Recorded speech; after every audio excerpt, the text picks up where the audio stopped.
Hey guys, Peon here and welcome to the Rocket Hideout. And today we're coming at you with the Shadow Pokemon Lab theory. But before we jump into this theory, let's talk a little bit about the two games we'll be discussing here today, Pokemon Colosseum and Pokemon XD Gale Darkness.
In a new world, with new faces and new adventures, one will rise to the challenge.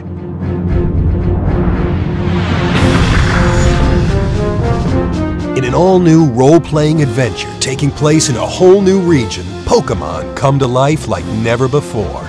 Travel to the farthest corners of a wild world, explore new towns, meet fascinating trainers, and uncover mischievous plots. A sinister organization is using Pokemon to realize their plans for world domination. These Pokemon have been misled as the organization attempts to create the strongest Shadow Pokemon. It's up to you to restore balance to the Pokemon world. Seek out the Shadow Pokemon and snag them. Once captured, put forth all of your efforts to purify them of the Shadow. It's time for a new hero, with new friends to battle new foes. Let the adventure begin.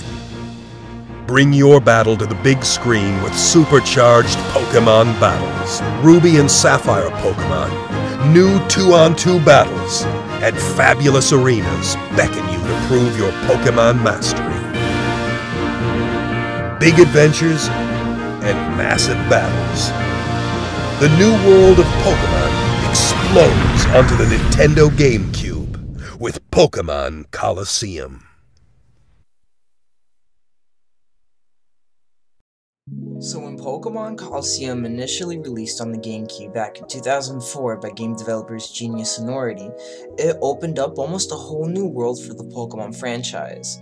It gave us another 3D Pokemon game besides Pokemon Stadium 1 and 2 on the N64 and a whole new roster full of Gen 2 mons, since most of the Gen 2 mons can be found on Pokemon Colosseum and XD Gale Darkness during Generation 3.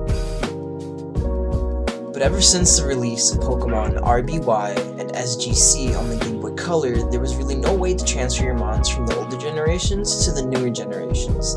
So the only way to get most of the Gen 2 mons in Generation 3 would be to get both of these GameCube exclusive titles. Besides the limited Pokemon pool in the game, getting a cool sequel later, Pokemon Colosseum had many unique features that differentiated itself from the core series games, such as every battle in this game is a double battle.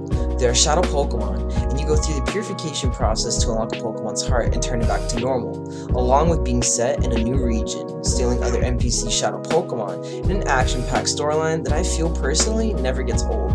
It's easily one of the most popular games of the franchise, even if it was a spin-off game, and most fans can agree.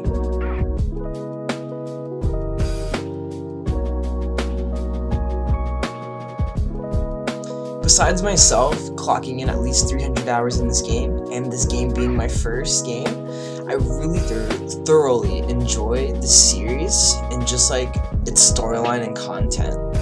And even if I have nostalgia goggles on, I definitely think this is a game worth picking up if you're a really big Pokemon fan.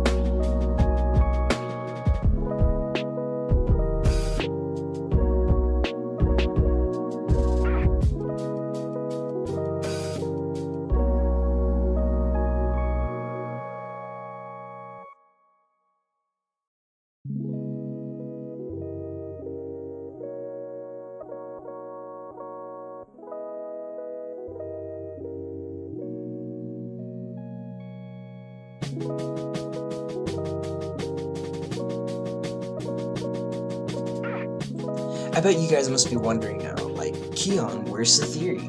Well, hold up, we're getting there in a minute. Even though we've seen shadow Pokemon in these games, we've actually seen them way before this game came out. Back in October 11th, 2002, Pokemon Forever was released. Its main story revolved around Ash and a young Professor Oak trying to rescue and save Celebi from, well, you guessed it, Team Rocket. But what's interesting was that the main Team Rocket villain, the Iron Mask Marauder, in the movie had access to shadow Pokemon technology and turned the Tyranitar into a shadow Pokemon using what is known as a Rocket Ball, or a Dark Ball. What's that? A dark ball. What's it do? Allow me to demonstrate.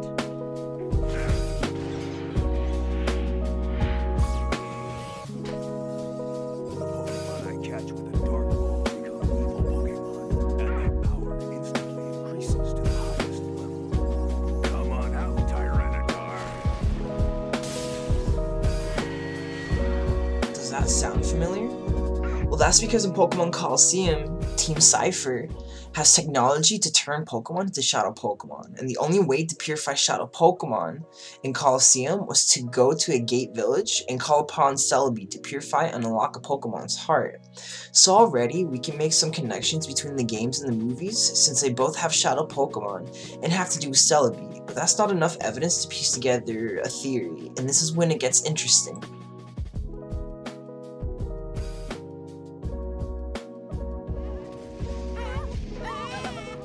Who are you three? Oh, look at that mask! I've seen him before! Yeah, wasn't he in that Mexican wrestling movie? No, Meowth, he's from Team Rocket. The Iron Mask Marauder! So you heard about me. Oh, yes, we've heard a lot about you! As you can tell from the uniforms, we're also members of Team Rocket. Me too, but Pokemon get to go rocket. So my theory is that I believe that somehow Team Cipher was working for Team Rocket to develop a shadow Pokemon lab, or that Team Cipher is either part of Team Rocket as a mini faction, or still Team Rocket tech, which could explain how they were able to develop and create shadow Pokemon and a shadow Pokemon lab. Another great fact to point out is that when the first Pokemon movie came out, we also saw Mewtwo steal other trainers' Pokemon even if they were inside their Pokeball. I think this is interesting because Mewtwo is a Team Rocket experiment for one, and in the movie was located on the island where they made him, so you can say that he kind of resurrected the Team Rocket technology to use on the island when he invited all the other trainers to come in. But what's weird to me is that in the first Pokemon movie, Mewtwo was able to steal other people's Pokemon. See, in this game, you can also steal other people's Pokemon, other people's shadow Pokemon using the snag machine. So if Team Rocket had already tech to steal other people's Pokemon, who knows where it could have went to. And I believe that Team Snag'em is another evil team that's in the Ore region, was somehow able to get access to that Team Rocket technology and form the snag machine, which our protagonist Wes takes and uses to purify Pokemon.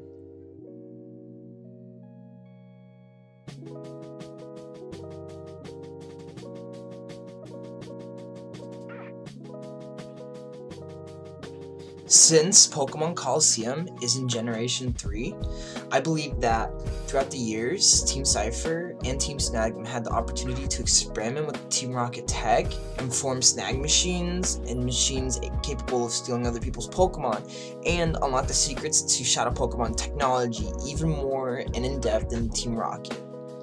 And there you go, that's the Shadow Pokemon Lab Theory. I hope you guys enjoyed this video, and if you like it, please leave a like, subscribe if you enjoy the content, and also tell me what you think about this theory in the comments and let me know what else I should cover. Well, this is Peon, and I'm signing off.